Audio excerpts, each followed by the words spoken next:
PXN V10 พวงมาลัยที่ผมหวังว่าจะกอบกู้ชื่อเสี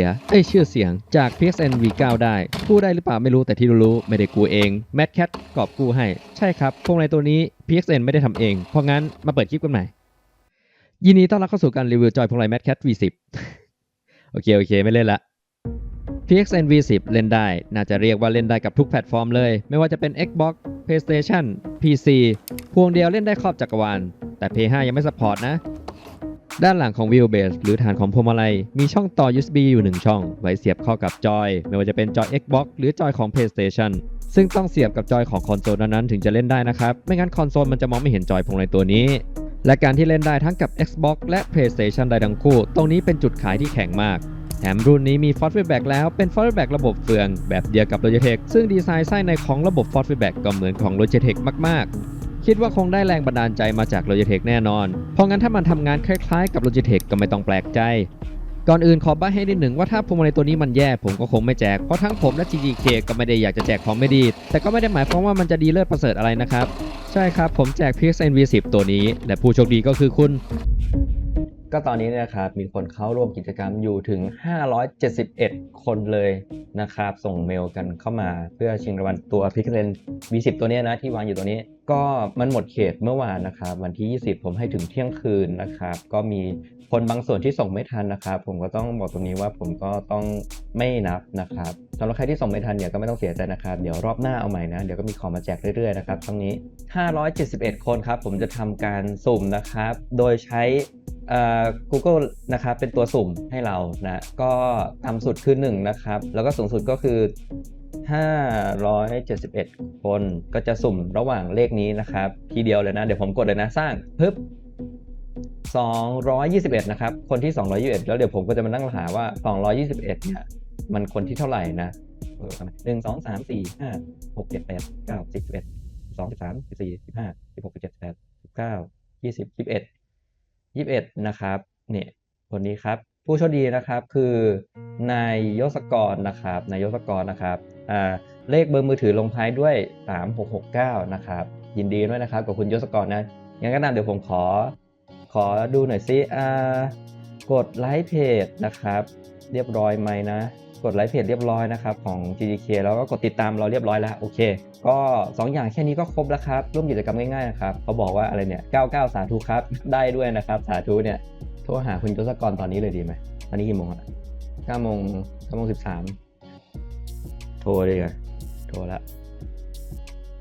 ฮัลโหลครับคุณยศกรหรือเปล่าครับใช่ครับผมโทรมาจากกสทช.นะครับล้อเล่นผมทันสปีดนะครับจากช่อง YouTube ครับที่คุณทศกรเข้าร่วมกิจกรรมนะครับชิงเพชร V10 ครับเอาดีใช่คุณยศกรได้นะครับยังพี่อันนี้ทำอะไรอยู่ครับเรียนอยู่หรืออะไรอยู่ปะอ๋อเปล่าครับพี่เพิ่งตื่นมาเลยครับอ๋อโอเคคุยได้เนาะขอบคุณมากครับก็ยินดีด้วยอันนี้คือมีคอมอยู่แล้วมีพร้อมเกมเลยไปติดตั้งอะไรได้เลยใช่ไหมใช่ครับปกติใช้เมาส์เล่นอยู่แล้วพี่ปกติใช้เมาส์เล่นได้ครับแล้วเดี๋ยวว่ากันเดี๋ยวคุยกันก็ได้ครับโอเคครับพี่ครับยินดีด้วยนะครับผมเราชื่อเล่นชื่ออะไรครับเนี่ยเดี๋ยวผมเมมไว้เอิร์ธครับเอิร์ธนะครับโอเคครับผมตะกี้จะพูดอะไรนะโทษทีตะกี้ผมพูดแทรกผมตกใจจริงพี่สุดยอดเลยไม่คิดว่าจะได้เนี่ยขอบคุณมากครับยินดีครับเดี๋ยวคุยกันครับผมครับสวัสดีครับชื่อน้องเอิร์ธนะได้ไปนะครับก็ยินดีด้วยนะไม่รู้ว่าผมจะตื่นเต้นทำไมเนาะตื่นเต้นแทนเขาทำไมผมไม่ได้เป็นคนได้ซะหน่อยนะเนี่ยดูดิตื่นเต้นมือสั่นเฉยเลยดูดิ ได้ของมาแจกอย่างนี้มันก็มีความสุขดีนะรู้สึกดีครับที่ได้ทำแบบนี้นะก็ต้องขอบคุณคนดูทุกคนนะครับที่เข้ามาดูช่องของผมนะเลยทำให้ผมทำแบบนี้ได้นะมันก็ไม่มีโอกาสถ้ามันไม่มีคนดูครับผมก็คงไม่ได้แจกนะก็ไม่มีสปอนเซอร์อะไรเข้ามาให้ทำกิจกรรมอะไรแบบนี้ได้นะครับก็ขอบคุณคนดูทุกคนนะคนที่คุณดูอยู่เนี่ยนะทุกคนที่ดูอยู่ตอนนี้เลยผมขอบคุณนะครับกลับมาดูการรีวิวกันต่อครับและช่องนี้ก็ได้ของจากสปอนเซอร์มาแจกเรื่อยๆเพราะงั้นถ้าไม่อยากจะพลาดกิจกรรมดีๆแบบนี้ก็ให้กดติดตามไว้เลยครับ อย่างครั้งนี้ผมได้ของจากร้าน GTK มาแจกผมก็ขอฝากเพื่อนๆไปกดไลค์เพจ Facebook ของเขาหน่อยนะครับจะได้มีของมาแจกอีกเรื่อยๆลิงก์ของร้าน GTK อยู่ใต้คลิปครับผมกลับมาที่การรีวิว Mad Cat เฮ้ย PXN V10 โอเคไม่เล่นจริงๆละ PXN V10 เป็นพวงมาลัยตัวแรกของทาง PXN ที่มี Force Feedback อย่างแรกเลยก็ต้องบอกว่าผมดีใจนะผมชอบพวงมาลัยที่มี Force Feedback ครับยิ่งมีเยอะมีหลายรุ่นให้เลือกได้ยิ่งดีจะได้มีตัวเลือกให้กับผู้บริโภคมากขึ้นผมเองก็เห็นแต่แบรนด์เดิมๆเข็น Product ใหม่ออกมาที่สเปคแทบไม่ต่างจากเดิมแต่ราคากระโดดสูงมาหลายตัวซึ่งตัว PXN V10 นั้นตามสเปคก็ดูดีเช่นกันแต่จะดีตามนั้นจริงหรือเปล่าวันนี้เรามาดูกันครับอย่างแรกเลยเรามาดูที่ภายนอกกันฐานพวงมาลัยด้านนอกเป็นพลาสติกทั้งหมดยกเว้นเพลทยึดที่เป็นเหล็กซึ่งดีมากเพราะจุดนี้ต้องรับแรงเยอะถ้าใช้เหล็กก็ไม่มีการบิดตัวด้วยตัวเพลทนี้เองก็ทำให้เราสามารถปรับองศาเชิดของตัวพวงมาลัยได้ให้เหมาะกับตำแหน่งการนั่งของเราอันนี้ดีมากครับเพราะเวลายืดกับโต๊ะกับเวลาเรานั่งกับคอกพิทแบบนี้องศาที่ใช้มันไม่เท่ากันครับเวลายืดกับโต๊ะจะต้องปรับเชิดกว่าหน่อยนึงถึงจะเล่นได้สะดวกการปรับก็ง่ายมากแค่คลายน็อตด้วยตัวหกเหลี่ยมที่เขาให้มาเท่านั้นด้านบนมีแถบสีแดงตอนแรกผมนึกว่าพ่นสีเอาแต่มันคือชิ้นพลาสติกสีแดงเลยครับไม่ใช่การพ่นตัว PXN V10 สามารถถอดเปลี่ยนพวงมาลัยได้โดยตัว Quick Release ตัวนี้เป็นพลาสติกทุกส่วนเลยแอบห่วงว่ามันจะแตกเมื่อใช้ไปนานๆเหมือนกันแฟนเทคที่ใช้พลาสติกหนาๆก็มีปัญหาแตกเช่นกันนะครับแต่ตัวนี้เนี่ยพลาสติกบางกว่าตัวนั้นมากแต่แรงมอเตอร์ก็แรงน้อยกว่ามากเช่นกันครับเรื่องความทนอันนี้ผมทดสอบให้ไม่ได้แต่ลองได้ดิฟปรับความแรง Feedback 100% มาหลายวันก็ยังไม่เป็นอะไรนะครับตอนแรกแอบห่วงว่า Quick Release จะคลายเองเพราะมีการยึดน็อตเหมือนที่300แต่เท่าที่ลองก็คลายจริงๆครับใช้ประมาณ 2-3 วันก็ต้องมาบิดกันอีกทีครับผมแนะนำว่าทุกครั้งที่โดดขึ้นมาเล่นพวงมาลัยตัวนี้ให้เพื่อนๆขันให้แน่นทุกครั้งก่อนเล่นนะครับซึ่งปัญหานี้ Fanatec CSL GT DD Pro ก็มีเช่นกันนะครับตัวพวงมาลัยเป็นพลาสติกทั้งหมดยกเว้นหน้าพวงที่เป็นเหล็กบางๆกับ Paddle Shift ที่เป็นเหล็กตัวพวงมาลัยหุ้มด้วยหนังกลับและใช้ได้เย็บซึ่งผมว่าเย็บไม่สวยแต่ก็ไม่ได้แย่อันนี้ผมให้คุณตัดสินใจเอาเองแล้วกันนะครับแล้วก็มีแถบสีแดงด้านบนพวงมาลัยด้วยซึ่งก็ดูสวยดีครับปุ่มกดบนพวงมาลัยทำมาจากพลาสติกกดดูแล้วรู้เลยว่าเป็นของถูกเหมือนปุ่มจอยสติ๊กจีนถูกๆเลยครับโดยเฉพาะปุ่มโฮมตรงกลางและปุ่มสีขาวให้สัมผัสการกดที่ดีมากกว่าปุ่มสีดำแน่นกว่ามากทำไมไม่ทำให้เหมือนกันก็ไม่รู้ตัว Paddle Shift ทำมาจากเหล็กที่ให้สัมผัสเหมือนพลาสติกมากๆจนตอนแรกผมนึกว่าเป็นพลาสติก Paddle Shift มีความคลิกกี้ดีแต่ต้องกดลึกไปไหมกว่าจะคลิกซึ่งมันก็ลึกจนโดนมือผมแล้วเนี่ยตัวเหล็กก็ไม่ได้แข็งแรงอะไรครับงอง่ายนิ่มมากสำหรับแป้นเท้าภายนอกก็เป็นพลาสติกทั้งหมดเช่นกันยกเว้นตัวเพลทที่สัมผัสกับเท้าเราเป็นโลหะเลื่อนปรับซ้ายขวาและแอนได้ตามต้องการแถมปรับความแข็งของแป้นเท้าได้ง่ายอีกด้วยแถมปรับได้ทุกแป้นเลยใครอยากได้ฟีลลิ่งคลัสซิ่งแข็งๆก็ปรับเอาเลยวิธีก็แค่หมุนพลาสติกลองสปริง2ตัวนี้เท่านั้นง่ายดีและใช้ดีมากแป้นเท้ารุ่นนี้ใช้ Hall Sensor หรือเซนเซอร์แม่เหล็กแล้วอ่านค่าได้ละเอียดดีมากจากที่ผมลองใช้งานดีจริงครับสายเซอร์กิตน่าจะชอบไม่มีเดสโซนเลยเอาเท้าแต่นิดๆก็อ่านค่าได้แล้วกดสุดก็ตรงอ่านค่าได้ 100% ที่สุดแป้นเท้าพอดีถือว่าผ่านเลยครับแป้นเท้าตัวนี้ไม่ได้ดีเท่า T3PM แต่ผมว่าดีกว่า T3PA แถมหัวออก USB เลยครับอาจจะฟังดูแปลกๆแต่ผมว่าถ้าเอาแป้นเท้าตัวนี้ไปใช้กับพวกไดก็ไม่น่าเกลียดนะโดยเฉพาะกับสายดิฟผมจะไม่เห็นราคาขายแยกแต่ก็ไม่น่าจะแพงนะครับน่าจะเป็นแป้นเท้าที่หัวออกเป็น USB ที่ราคาถูกที่สุดในตอนนี้แป้นเท้าตัวนี้นับว่าดีเกินคาดครับส่วนราคาขายของพวงมาลัยตัวนี้อยู่ที่ 12,990 บาทก่อนอื่นเลยผมขอพูดถึงคู่แข่งก่อนอ้างอิงจากราคาต้นทุนที่เอาเข้ามานั้นสูงกว่า Logitech G19 ผมจึงเดาว่าราคาขายหน้าร้านน่าจะสูงกว่า Logitech G19 โดยเหตุผลนี้และ Logitech G19 ก็เป็นพวงมาลัยที่คุ้มและเหมาะกับผู้เล่นมือใหม่แห่งต้นปี 2022 ซึ่งถ้า PXN V10 คุ้มหรือเจ๋งกว่า Logitech G19 ผมก็ต้องรีบทำคลิปอัปเดตออกมาใหม่ซึ่งผมก็ตอบตั้งแต่นาทีแรกที่ลองใช้พวงมาลัย PXN เลยว่าไม่ต้องทำครับคือถึงแม้ตัว PXN V10 นั้นสเปคดูเหมือนจะสูงและดีแต่จริงๆก็ไม่ได้สูงแบบที่บอกและราคานั้นก็สูงกว่าคู่แข่งอย่าง Logitech G19 ที่มีสเปคดีกว่าฟังแล้วไม่น่าเชื่อใช่ไหมครับจริงครับแต่ก็อย่างที่ผมบอกไปครับว่าถ้ามันแย่ผมก็คงไม่แจกเพราะมันมีข้อดีที่ค่อนข้างจะเด่นอยู่ต้องฟังทั้งข้อดีและข้อเสียเพื่อนๆถึงจะเข้าใจครับเริ่มจากข้อดีของพวงมาลัยตัวนี้กันก่อนเลยดีกว่าอย่างแรกเลยก็คือพวงมาลัยมี Force Feedback ที่เป็นธรรมชาติในการตอบสนองแบบเดียวกับเจ้าใหญ่แบรนด์ดังทั่วไปอย่างที่2คือพวงมาลัยอ่านค่าองศาได้ละเอียดแถมไม่มีดีเลย์ด้วยไม่เหมือนพวงมาลัยจีนส่วนใหญ่อย่างที่3ที่สำคัญที่สุดและพระเอกตัวจริงของงานนี้ก็คือแป้นเท้าของ PXN V10 ถือว่าดีงามมากแถมต่อสาย USB ใช้งานเดี่ยวๆได้อีกด้วยอย่างที่4ก็คือไม่ว่าคลิปนี้ผมจะพูดข้อเสียของมันนั้นว่ามีเยอะแค่ไหนแต่พวงมาลัยตัวนี้ก็เป็นพวงมาลัยที่เอามาใช้งานได้จริงตัวหนึ่งไม่ว่าจะเอามาแข่งดริฟต์หรือเซอร์กิตก็สามารถทำได้ถ้าคุณฝึกบ่อยๆคุณสามารถขับเร็วได้เทียบเท่ากับคนที่ใช้ของแพงๆเล่นได้แน่นอนและผมก็อยากให้ทุกคนจดจำข้อนี้ไว้ตลอดการรีวิวครับ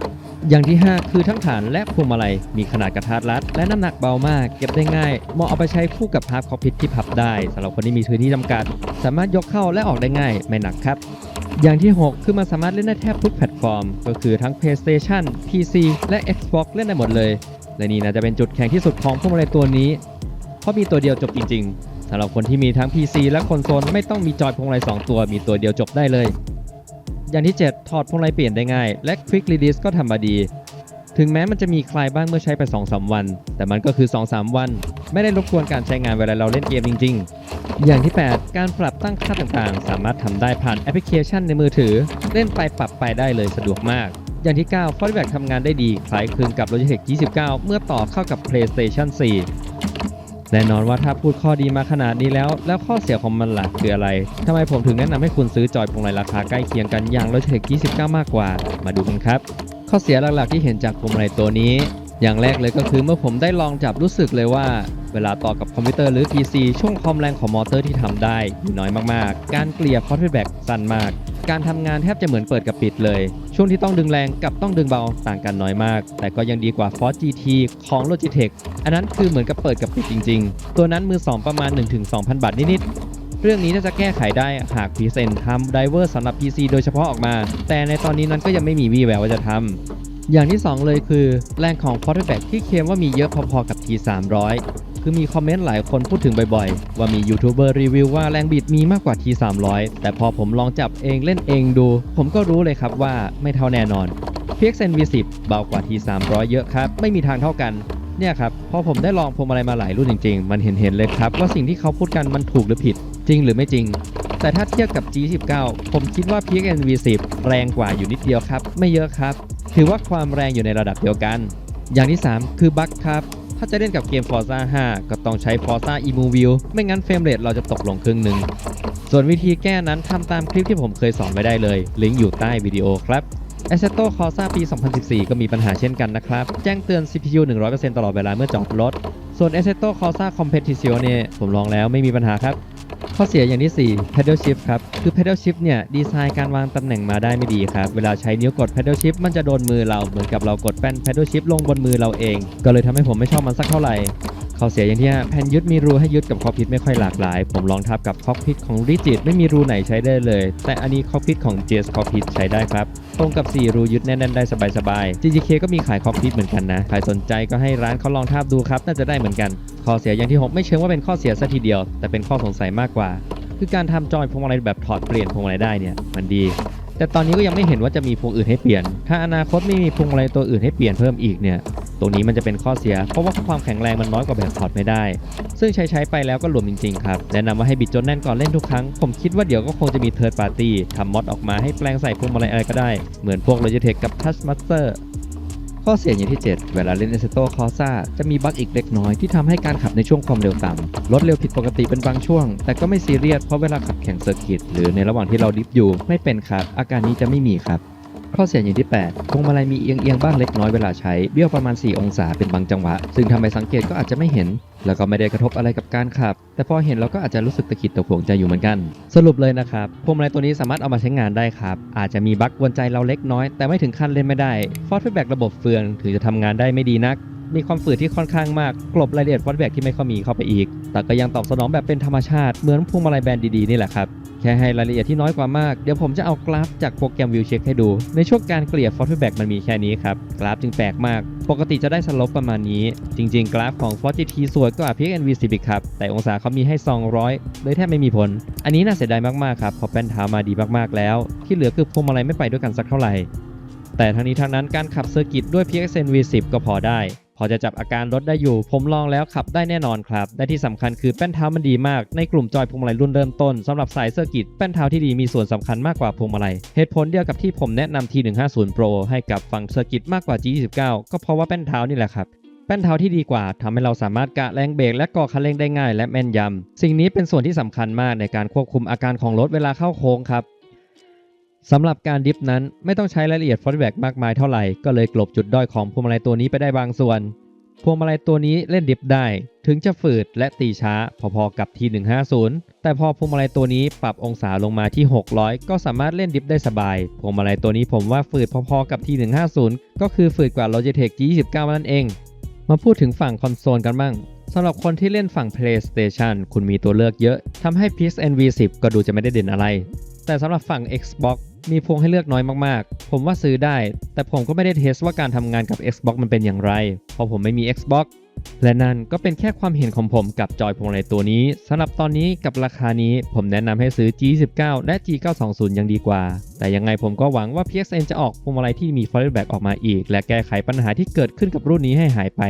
ผมเชื่อว่าปัญหาเหล่านี้สามารถทำให้หายไปได้โดยการแก้ที่ซอฟต์แวร์หรือไดเวอร์นั่นเองถ้าหากคุณหาจอยพวงมาลัยรุ่นเริ่มต้นอยู่ผมแนะนำให้ดูคลิปนี้ต่อเลยครับผมได้พูดถึงจอยพวงมาลัยที่ดีที่สุดสำหรับมือใหม่ว่าเป็นรุ่นไหนไว้แล้วถ้าชอบคลิปนี้อย่างน้อยก็ขอสัก1ไลค์นะครับสักคนละ1ไลค์แล้วก็ถ้ากดติดตามด้วยเนี่ยก็จะดีมากๆเลยครับแล้วเจอกันใหม่สวัสดีครับ